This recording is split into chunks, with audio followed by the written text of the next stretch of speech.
Tantra means extreme discipline. It's not unbridled promiscuity. Learning to use your body and your mind like you would use some other outside instrument. This is a tremendous gift that Agastya Muni offered, that he established a tantric process 100% rooted in the body, nothing outside.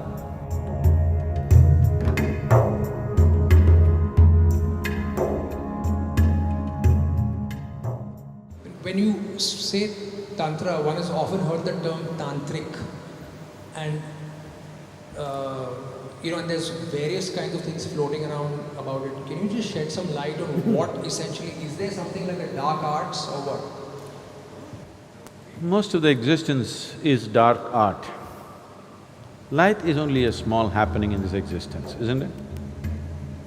Isn't most of the existence dark? Yes. Light is a very small happening, a very limited happening. If light has to come, something has to burn. To have these lights going, something in this planet is burning right now. You must understand this, ecologically aware people. To have all these dots of light, something is burning somewhere. We say the bulb is burning, that is also burning, but something else is burning to keep this burning, isn't it? This is the way of the light. Whether it's the light bulb or the sun, something is burning. Whatever is burning is bound to get over someday. Yes? So that's why we say, if you're burning irresponsibly, we say, you're burning the candle from both the ends. Because we understand, if light has to come, something has to burn. So if you are burning to cause light, you better control the light and keep it at the minimum, otherwise things will burn up very soon. So light is a very limited happening. The whole cosmos is a dark art. No? So, there is a lot of dark art that one can practice, not necessarily life negative. Dark arts are not necessarily life negative. When we say occult, because you have heard of some lousy occultist who is trying to destroy somebody's lives, cause disease, cause death, because of that you think that occult is always a negative thing because socially you are exposed to only that kind of people. But occult is also of the highest order. Shiva is an occultist. Every guru is an occultist, okay? Right now I initiate you to Shambhavi, it's an occult. Otherwise how would it work? Occult means a certain capability. It's a certain technology. Right now I can pull out my cell phone and speak to somebody in another part of the world. This is a technology. Suppose without the cell phone, right now if I speak to somebody in United States just like this is occult. So technology is not very different from occult. You're using different kinds of material, but it's actually the same thing. When modern technology was not there, occult was extremely relevant. But today, occult's relevance is receding as modern technology progresses. See, now you came from Mumbai, Bombay, Mumbai. I'm getting it right in your head so that you don't get into trouble. Suppose 1,000 years ago, you heard of Sadhguru in Coimbatore, but your heart is longing, you want to go. But Mumbai to Coimbatore, walking and coming, not a simple journey. If you venture, you don't know whether you'll again go back to Mumbai or not. You don't know what to expect on the way, you may never make it. So, you sit in Mumbai and, oh Sadhguru, please reach out to me, I cannot come, please. Now if I felt like doing something to Atul, who's in Mumbai and incapable of coming to Coimbatore, then maybe I want to initiate him into Shambhavi in Mumbai. But Atul's mind runs all over the place. He sits down and he feels something, then he thinks, oh, maybe I'm just imagining nonsense. His wife tells him, you going crazy, man. Somebody that you've not seen is doing something, you shut up and go back to work. He's beginning to feel something, but his logic, his reason, the family tells him, don't be stupid. And then what Sadhguru will do is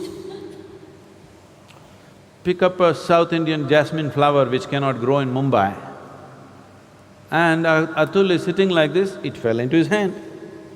Now he will sit ready for Shambhavi, to be initiated, because one jasmine flower was delivered. But today, I would rather call you and say, come, or send somebody with a brochure and say, come and get it here. Or if I want to send you a jasmine flower, I'll use DHL.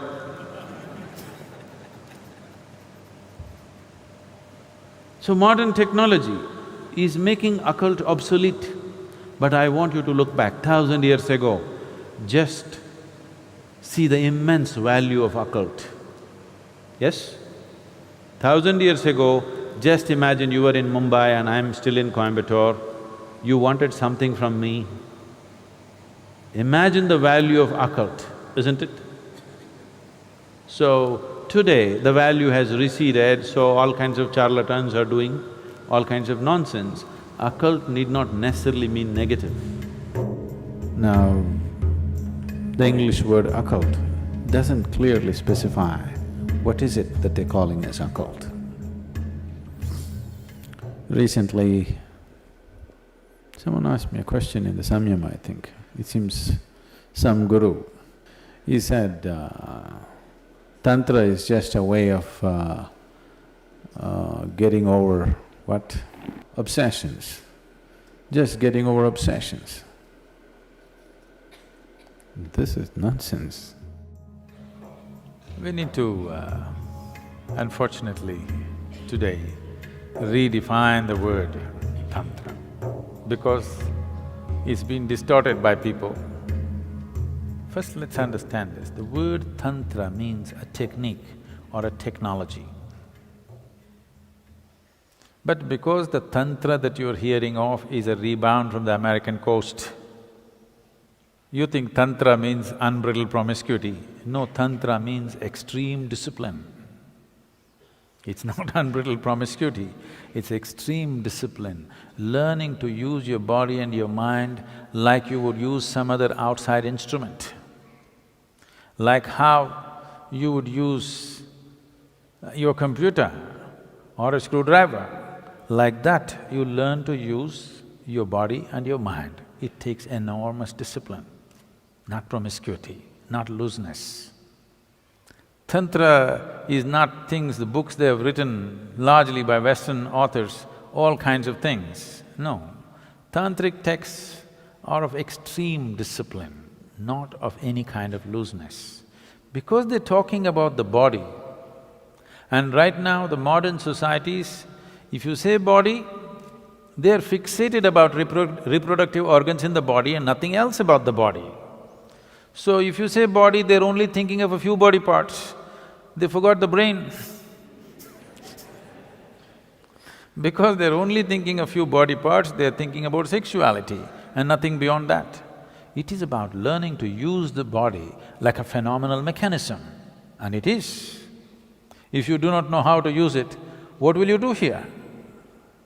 If you do not know how to use your physical self and the energy behind it, what will you do? You will have no impact on anything. So this is Tantra. Tantra means technology, Tantra means a certain capability. There is no guru without a Tantra. If he has no technology, he is not a guru. He can only be a gentle saint who will bless everybody, bless everybody, bless everybody. A blessing has no discretion. Now, if you were a thief, if you met a saint, you would seek his blessing. and He will bless you so that you could do your job well today. Because His blessing has no discretion. He cannot be, because that's not in His control. Even the bandit tribes, the Pindaris and people like that, they had their own gods and goddesses, they had their own saints. Their gods always guided them which home to hit today. Very successful they were. They pursued their profession for centuries. Banditry is their profession. So unless you are just that gentle lily kind of saint who just blesses and blesses and blesses, I'm not trying to belittle that. They're beautiful in their own way, but they are not of any… they are not for people who are lusting for enlightenment. They're not for those people. They're only for people who are just seeking small improvements in their life. If you walk into a Home Depot, you can make some improvements to your life, isn't it? Yes or no? You can actually. I see every day on the television people come and say, "Oh, I just bought this bed, my whole life has changed, it's amazing." I didn't know I didn't know some a bed or a pillow could do that, I didn't know that.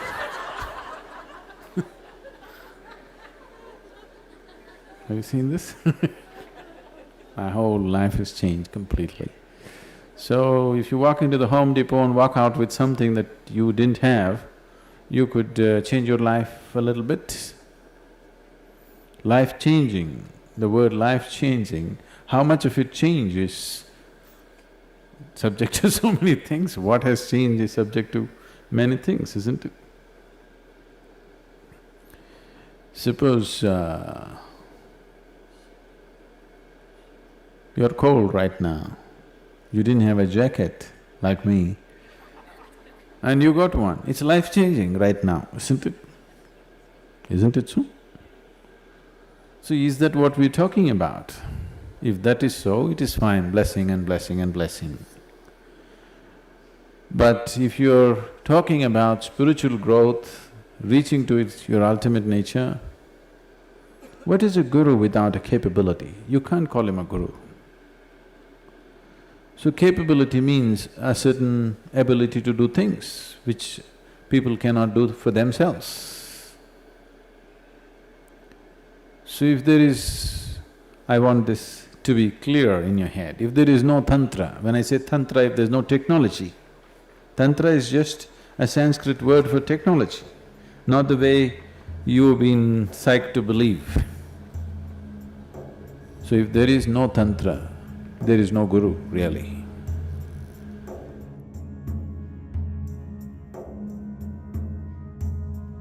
Because guru means you have to roll up your sleeves and it's a mechanic's job. You got to fix things. To fix things you must know what's what. You must have some technology in your hand, and that is Tantra. Is there Tantra in Isha?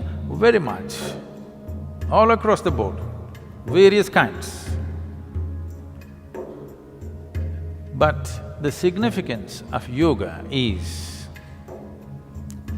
that it is not ritualistic. There are two dimensions of Tantra. One is you use outside material and stuff to do things, which is ritualistic in nature. The yogic Tantra is such that you use only your physical body and the energy system. You don't need any other material. So these two loosely have been classified as right-hand path and left-hand path. Left-hand path use outside material, right-hand path does not use any material, just uses the body itself. Largely, this is yogic Tantra, largely just what we do within ourselves. This is a tremendous gift that Agastya Muni offered that he established a tantric process 100% rooted in the body, nothing outside.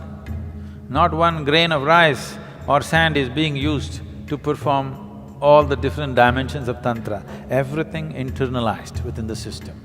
This is his gift to us. This is one of the greatest things. In terms of human mechanism, this is one of the greatest things that's been ever offered to us from any source. This is his